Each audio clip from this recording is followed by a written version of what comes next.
दोस्तों, मेरा नाम है भानु शर्मा और आज हम बात करेंगे international relations of India crash course lecture number 9, India and UN security council और उसके 5 मेंबर्स और उससे जुड़ी हुई फॉरेन पॉलिसी के कुछ व्यू पॉइंट्स.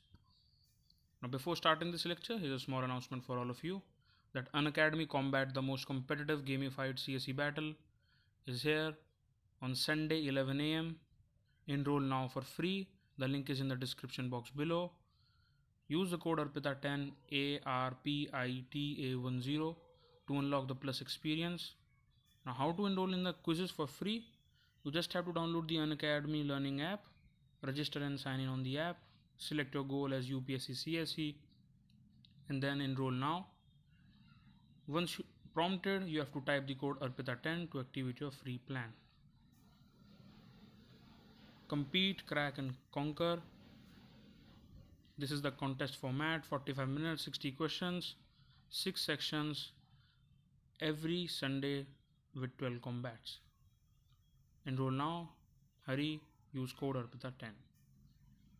So आज हम जिस टॉपिक के ऊपर बात करेंगे वो है India and the 5 UN security council members, USA, France, China, Russia and UK, और इनका जो पार्टिसिपेशन है with respect to the geopolitics, वो किस तरीके से इंडिया के नेशनल इंटरेस्ट को चेंज करता है, इंडिया के नेशनल इंटरेस्ट पे इम्पैक्ट करता है, उसके बारे में आज हम इस लेक्चर में जानेंगे.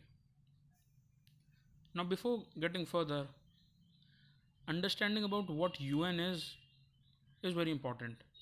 UN is an international organization which was founded in 1945, just at the brink of the end of the Cold World War II. UN was formed, United Nations के नाम से भी आप जानते हैं, और इसमें 193 मेंबर स्टेट्स हैं.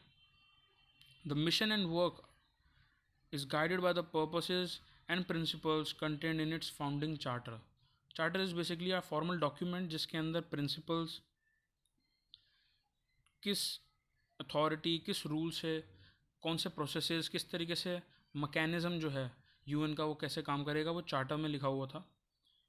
और हम देखते हैं कि 2020 अभी जो साल गया है वो मार्क करता है 75th एनिवर्सरी को. And that is the reason कि जो यूएन से रिलेटेड टॉपिक्स हैं वो यूपीएससी सीएसई 2021 के प्रीलिम्स हो या मेंस हो, उसके लिए काफ़ी इंपॉर्टेंट हो जाता है. यूएन, यूनाइटेड नेशंस के मेजर जो ऑर्गन्स हैं वो 6 मेजर ऑर्गन्स हैं, 6 ऑर्गन्स हैं जो सबसे मेन है, और इन सब में सबसे ज़्यादा अथॉरिटी है वो सिक्योरिटी काउंसिल की है, जिसका इंडिया परमानेंट सदस्य बनना चाहता है. इसके जो 6 मेन ऑर्गन्स हैं यूएन के वो हैं general assembly, security council, economic and social council, trusteeship council, international court of justice जिसको ICJ के नाम से भी जानते हैं.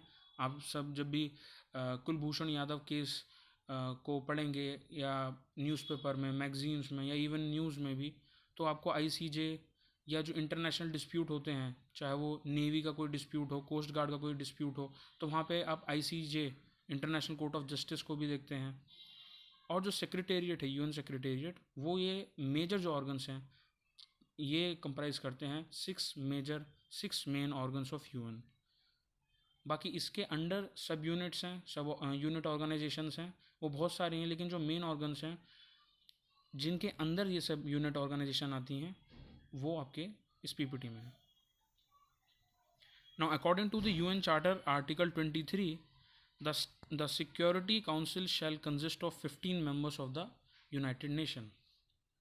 जैसे मैंने आपको पहले बताया कि जो यूएन सिक्योरिटी काउंसिल है वो इन 6 मेन ऑर्गन में से भी सबसे मेन है, और इंडिया अगर उसका एक परमानेंट मेंबर बनता है तो इंडिया को जियोपॉलिटिकली बहुत ज़्यादा अपने नेशनल इंटरेस्ट को आगे बढ़ाने का एक चांस मिलेगा. The security council shall consist of 15 members of the United Nations. ये लिखा है यूएन चार्टर आर्टिकल 23 में. जो यूएन सिक्योरिटी काउंसिल है उसके अगर हम बात करें तो उसमें 5 परमानेंट मेंबर्स जो हैं जिनके पास वीटो पावर है. वीटो पावर मतलब डिसेंट की पावर है. अगर 5 मेंबर्स में से कोई भी एक मेंबर मना करता है, डिसेंट देता है, तो पूरा का पूरा ओवरऑल डिसीजन जो है वो टर्मिनेट हो जाता है, उसकी कोई भी रेलेवेंस नहीं रहती है. ये 5 permanent members China, France, Russia, United kingdom of great Britain and northern Ireland यानी कि यूके, और USA United states of America है। अब आप जो अपने पीपीटी में इस स्लाइड में जो इमेज देख रहे हैं, ये कार्टून है जो डिपिक्ट करता है कि जब यूएन की फॉर्मेशन हुई और सिक्योरिटी काउंसिल बना as one of the main organs of UN, तब से लेके आज तक ऑलमोस्ट आप देखेंगे जो कार्टून है यहाँ पे इसकी डेट भी है 2009 और 64 ईयर्स ऑफ इनजस्टिस इसको शो करता है कि 1945 से 2009 का जो चेंज हुआ है वो ऑलमोस्ट कोई ख़ास बड़ा चेंज नहीं है परमानेंट मेंबर को लेके। इससे इनजस्टिस की भावना आती है कि इतने ज़्यादा जो अब देश 193 मेंबर्स जो पार्टिसिपेट करते हैं यूएन के अंदर, उनमें से केवल 5 के पास ही परमानेंट मेंबरशिप है। अब ये 5 मेंबर्स तो हैं जो परमानेंट मेंबर्स हैं, उसके बाद हम देखते हैं 10 नॉन परमानेंट मेंबर्स हैं। ये 10 नॉन परमानेंट मेंबर्स के पास वीटो पावर नहीं होती, और ये नॉन परमानेंट मेंबर्स हैं 5 of which are elected by the general assembly for a 2 year term. और जो 2 ईयर टर्म होती है वो कभी भी कंसेक्यूटिवली नहीं हो सकती। जैसे इंडिया को अभी चुना गया है for the 7th time as a non permanent member in the UN security council 2021 से लेके 2022 के दिसंबर तक, यानी कि जनवरी मतलब ऑलमोस्ट 2021 पूरा और 2022 पूरा।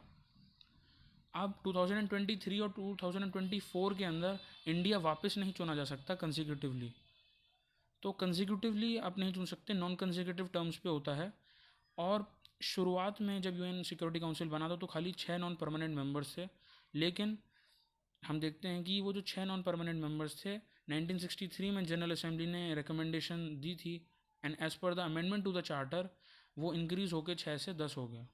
ये खाली एक पैसिफिकेशन की पॉलिसी है जिसमें कि हम देखते हैं कि ज़्यादा जो रिप्रेजेंटेशन है और दूसरे मुल्कों की और दूसरे कंट्रीज़ की और दूसरे नेशन स्टेट्स की वो नहीं बढ़ी इतनी। ये कुछ आपके पास डेटा है कि 5 जो हैं non permanent 10 non permanent members में से 5 are from African Asian states, 1 from eastern European states, 2 from Latin American states, 2 from western European and other states. आप देखेंगे ओवरऑल फ्रांस और यूके जो कि यूरोप का हिस्सा है, यूरोप में आते हैं, वो परमानेंट मेंबर्स हैं। और उसके बाद overall 3 non permanent members are also from Europe, irrespective whether they are from the western Europe और द ईस्टर्न यूरोप। इसलिए यूरोप के इतने सारे जो नेशंस हैं उनका इतना ज़्यादा रिप्रेजेंटेशन होना, हेवी रिप्रेजेंटेशन होना, और दूसरे देश जो हैं जैसे अफ्रीका के अंदर जापान, ऑस्ट्रेलिया, इनका इतना ज़्यादा रिप्रेजेंटेशन ना होना यूएन सिक्योरिटी काउंसिल की कई बार रेलेवेंस को चुनौती देता है, और कई बार इंटरनेशनल फोरम पे इसको एक क्रिटिकल पॉइंट की तरह एनालाइज किया जाता है। अब इंडिया का क्या पोजीशन है यूएन सिक्योरिटी काउंसिल में?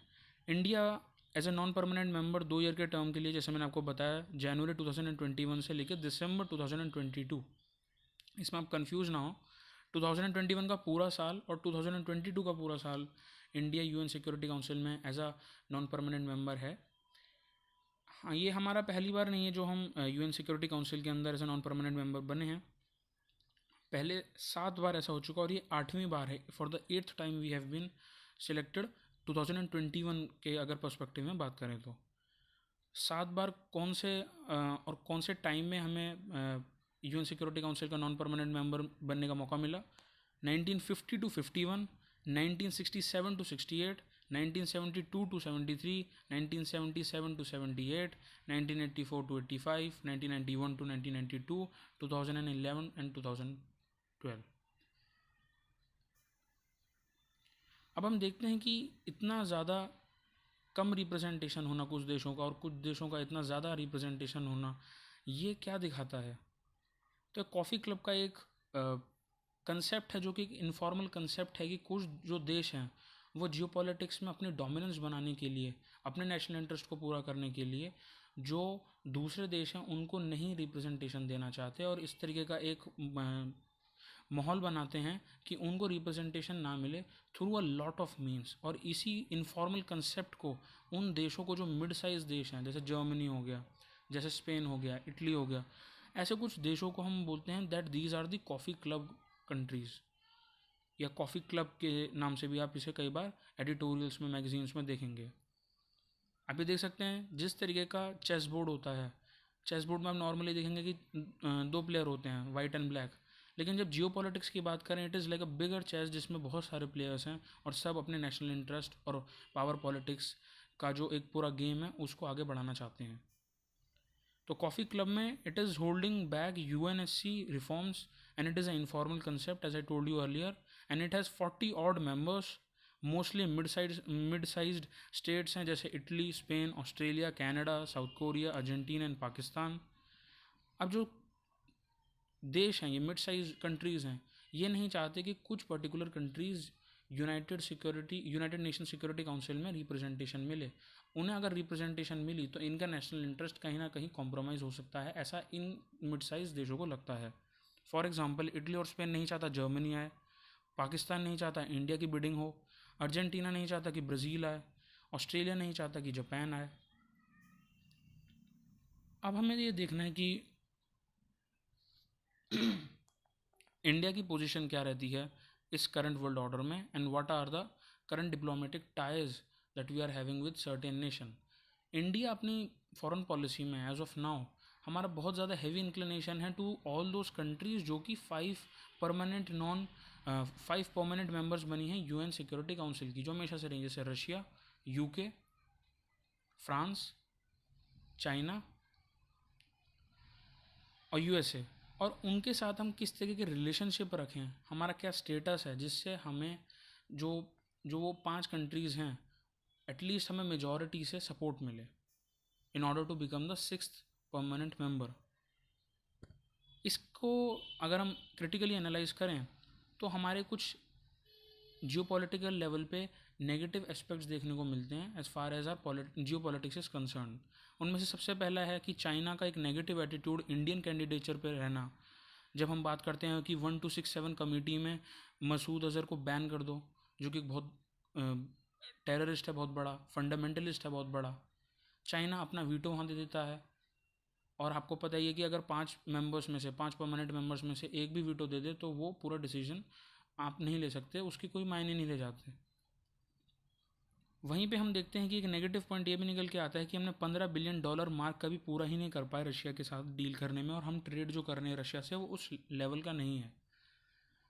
रिलेशनशिप को आगे बढ़ाने के लिए एक इम्पॉर्टेंट पार्ट होता है इकोनॉमिक आउटलुक, इकोनॉमी को बढ़ाना, ट्रेड को बढ़ाना, जो कि हमारा रशिया के साथ हाल ही के कुछ सालों में, फॉर एग्जांपल पिछले डेकेड की अगर हम बात करें तो बहुत कम हुआ है, और हम इस $15 बिलियन मार्क को क्रॉस नहीं कर पा रहे हैं। The same goes with France as well.